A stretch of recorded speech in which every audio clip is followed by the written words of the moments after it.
Hi, Bother Brigade. Here's what's bothering me today. So conservative media influencers, like all the big ones that you're expecting, like Tim Pool, Matt Walsh, Ben Shapiro, Steven Crowder, all the usual suspects in a lineup of weird, disgusting, sentient sacks of mayonnaise have decided to come out and basically support the shooter who killed queer people in Colorado on the weekend. This is a metaphorical crossing of the Rubicon, and I'm not even kidding or being hyperbolic when I'm saying that they are endorsing this. I'm not going to share the awful, offending tweets and statements in question because I know my trans friends and comrades are very much grieving right now, so I don't want to add to the pile. So to recap, there was a mass shooting in Colorado Springs, I think last Saturday. And several people were killed because the gunman decided to go in there and shoot it up because it was having a grooming event, as in it was a family-friendly drag event.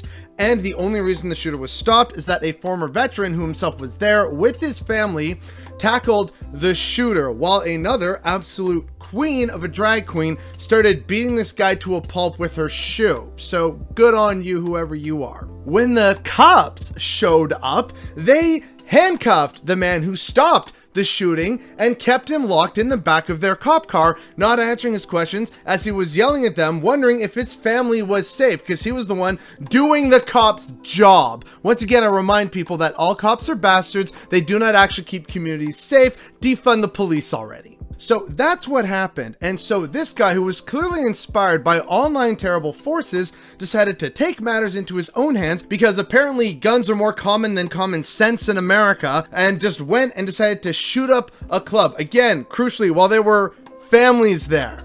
So, you know, men, women, children, various ages, various genders, various identifications as far as queerdom or not being queer. So guess what, folks? This is a domestic terror attack, once again committed by a terrible, awful shit stain of a human being, and he was encouraged by the various terrible, awful, shitty, sentient sacks of mayonnaise that we have come to know over the many long years online. And it's very different this time because you have people like Matt Walsh, like Steven Crowder, like Ben Shapiro, all saying, well, you know what? Well, this is just kind of what happens. It's a crossing of the Rubicon, people. They are now not only just kind of standing by and trying to distance themselves from stochastic terrorism, they are now actively supporting it. So no, anyone think, oh, this is libel, Ben Shapiro's gonna sue you. No, because the dude and various others of his terrible, awful milk ilk are deciding, you know what? Yeah, now's the time to support domestic fucking terror in America, apparently. So if you are in America and you are queer or a member of the queer community, or you have friends or family who are part of the queer community,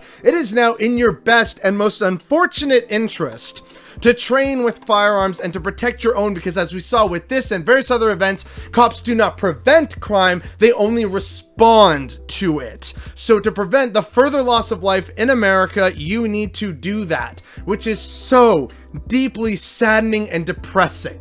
But again, this is just so supremely horrifying to me. Not just the awful act itself, but all these people with millions of followers, subscribers, however you want to term their base, basically, they are now openly supporting this shooter. Not only have they encouraged stochastic terrorism, they are now openly flaunting their support for it. So is it weird that I kind of want some very serious consequences for those who not only encourage but support stochastic terrorism?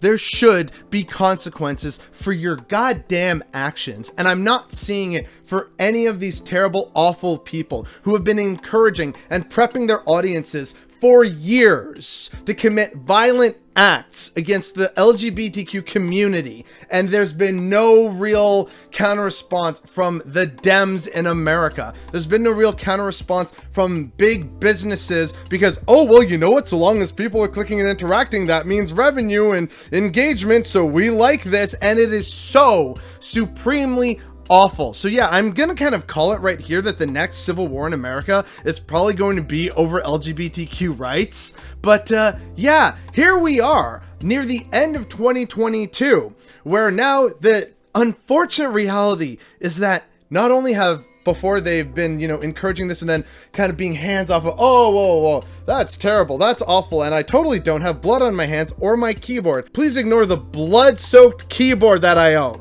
They are now openly supporting the terrorist acts of others in America. There needs to be consequences for them. This needs to be addressed, but unfortunately, I don't see it happening given the recent results of the midterms. And unfortunately, that means that this problem is only going to get worse, and that is what's bothering me today.